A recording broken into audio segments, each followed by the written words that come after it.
Olá pessoal, eu sou o Bruno e você está ligado no Simplesmente Pai. Vem comigo. Ain't no mountain high, ain't no valley low, ain't no river wide enough, baby. Just call my name, I'll be there in a hurry. You don't have to worry, Oh, baby, there ain't no mountain high enough, ain't no river wide enough to keep me from getting to you, baby.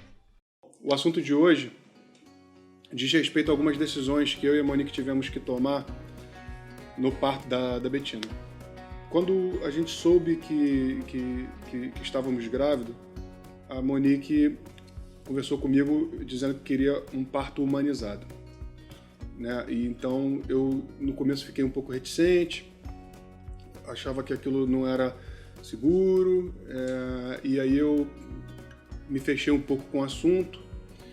Mas enfim, ela estuda bastante sobre isso, ela estudou bastante sobre isso, leu muita coisa e era o sonho dela. Ela queria ter o máximo de contato com o filho, queria que o filho viesse ao mundo da maneira mais natural possível e depois eu me inteirei do assunto também para saber do que se tratava. E o parto humanizado, ele basicamente tem pouca interferência dos médicos, né? Ou seja, ela queria um parto sem anestesia, queria um parto, poderia ser na banheira, por exemplo. Quando a gente foi na médica, que a médica nos explicou o que era o parto humanizado, eu comecei a entender melhor isso e eu comecei a entender o porquê ela gostaria de ter tido esse parto. E, gente, assim, o corpo é da mulher. A gente cabe a nós, como homem, apoiar. A única exigência que eu fiz a ela, eu pedi para ela que a gente fizesse isso no hospital, porque existem partos humanizados que você faz em casa. Mas eu achava bem mais seguro fazer no hospital, e a gente chegou no consenso que seria a melhor forma de fazer o parto. Bom, e aí eu estou contando isso tudo porque as coisas acontecem na nossa vida, não é como a gente planeja. Mas tudo que acontecer conosco, a gente tem que superar, a gente tem que encarar de frente.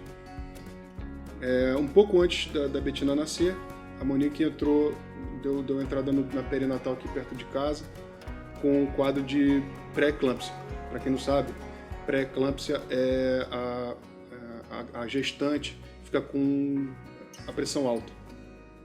Então, a gente foi no médico, foi na emergência, chegou lá e falou, olha, você está com pré-eclâmpsia e a gente vai precisar te internar. E aí, naquele momento, a gente ficou bem chateado, ficamos preocupados, lógico, porque isso pode afetar o neném, mas a gente teve um corpo de médicos ali muito bacana, que nos apoiou, e encontramos uma médica muito bacana, que chama a doutora Michele. Queria até agradecer a ela aqui nesse vídeo, que nos deu total apoio. E aí, a gente muito frustrado, e a gente gostou dessa doutora Michele, pedimos para ela para fazer nosso parto, e ela foi conversar com a gente. E a Monique, quando foi contar a ela que queria ter um parto humanizado, ela perguntou, por que você quer ter um parto humanizado? E aí a Monique falou, olha, eu queria ter contato com meu filho, eu queria cortar o cordão umbilical tardio, porque é para passar todos os alimentos por ele.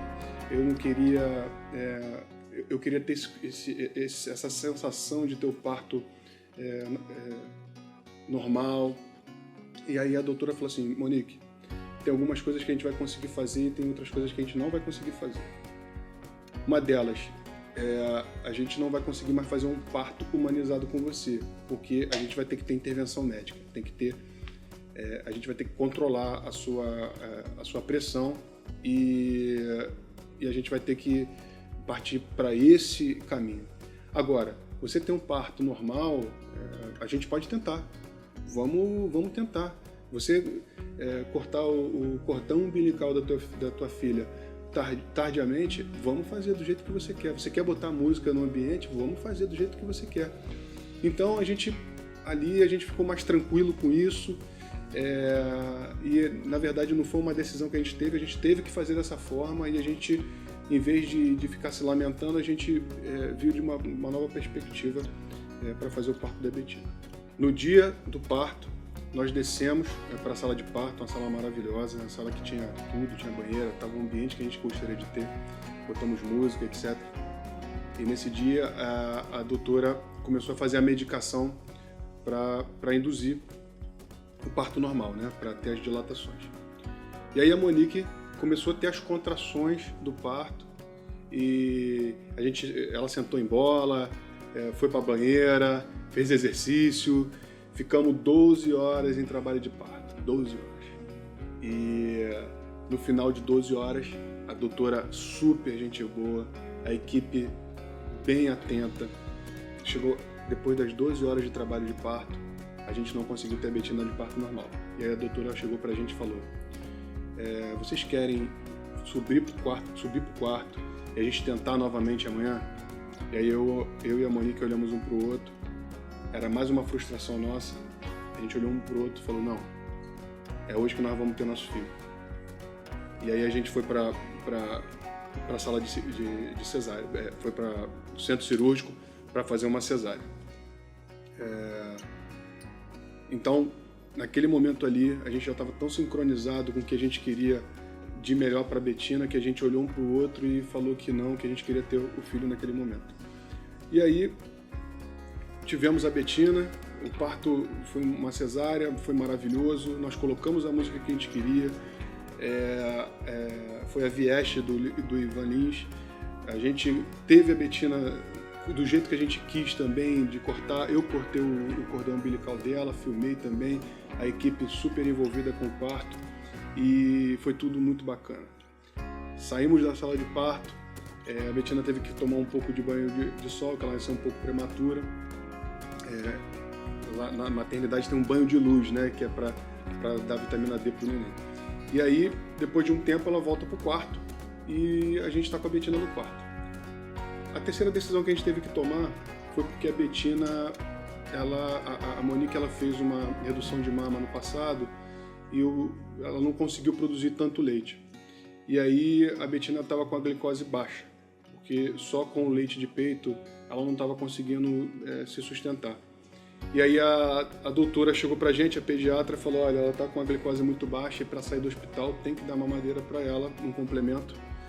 E aí foi uma frustração, eu acho que dentre todas as frustrações, essa foi a frustração maior da Monique. Ela queria muito amamentar no peito. Mas, e aí a gente tentou algumas vezes, tentou fazer com que ela pegasse, a glicose dela não aumentava, e aí tivemos que tomar a decisão mais difícil dentre todas essas que a gente tomou, de ter dado um complemento alimentar para ela.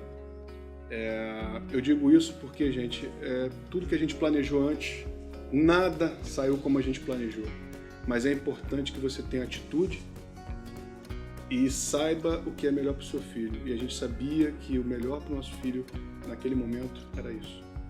Então, ficaram essas lições para nós dois, nós procedemos dessa forma.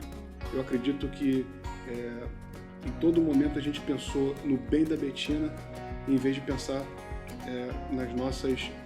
nos nossos desejos, né?